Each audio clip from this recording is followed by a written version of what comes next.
जय माता दी। आप सभी को नवरात्रों की ढेर सारी शुभकामनाएं। जैसा कि आप जानते हैं, नवरात्रि शुरू हो चुके हैं और पहले नवरात्र में हमने माँ शैलपुत्री की पूजा अर्चना की। अब दूसरे नवरात्र में हम माँ ब्रह्मचारिणी की पूजा अर्चना करते हैं।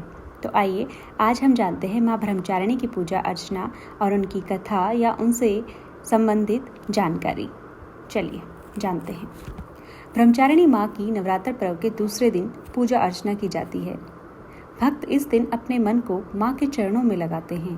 ब्रह्मा का अर्थ है तपस्या और चारिणी यानी आचरण करने वाली। इस प्रकार ब्रह्मचारिणी का अर्थ हुआ तप का आचरण करने वाली। इनके दाहिने हाथ में जप की माला व बाएं हाथ में कमंडल रहता है। यह जानकारी भविष्य पुराण से ली गई है। माँ ब्रह्मचारिणी का श्लोक है, तथानाम कर पद्याभ्यामक्ष माला कमंडलु देवी प्रसीदतु मयि ब्रह्मचारिणी नुतमा। माँ ब्रह्मचारिणी शास्त्रों में बताया गया है कि माँ दुर्गा ने पार्वती के रूप में पर्वतराज के यहाँ पुत्री बनकर जन्म लिया और महर्षि नारद के कहने पर अपने जीवन में भगवान महादेव को पति के रूप में पाने के लिए कठोर तपस्या की थी।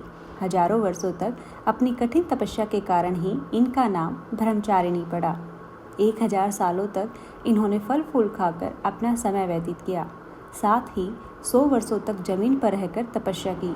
कहते हैं कई हजार वर्षों तक निर्जल और निराहार रहकर तपस्या करने से देवता प्रसन्न हुए और मनोकामना पूर्ति का वरदान मिला। माँ ब्रह्मचारिणी देवी की कृपा से सर्व सिद्धि प्राप्त होती है। इनकी उपासना से तप, त्याग, वैराग्य, सदाचार और संयम में वृद्धि होती है। देवी का यह रूप पूर्ण ज्योतिर्मय और अत्यंत भव्य है। इन्हें सफेद रंग अत्यंत प्रिय है।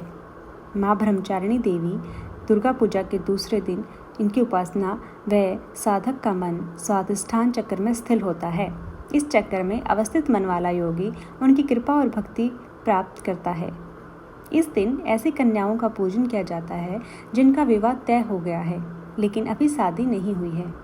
उन्हें अपने घर बुलाकर पूजन के पश्चात भोजन कराकर वस्त्र पात्र आदि भेंट किए जाते हैं।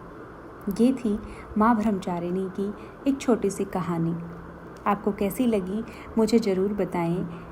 अगर जानकारी अच्छी लगी हो तो मेरे चैनल को सब्सक्राइब करें, कमेंट, लाइक एंड शेयर करना ना भूलें। धन्यवाद।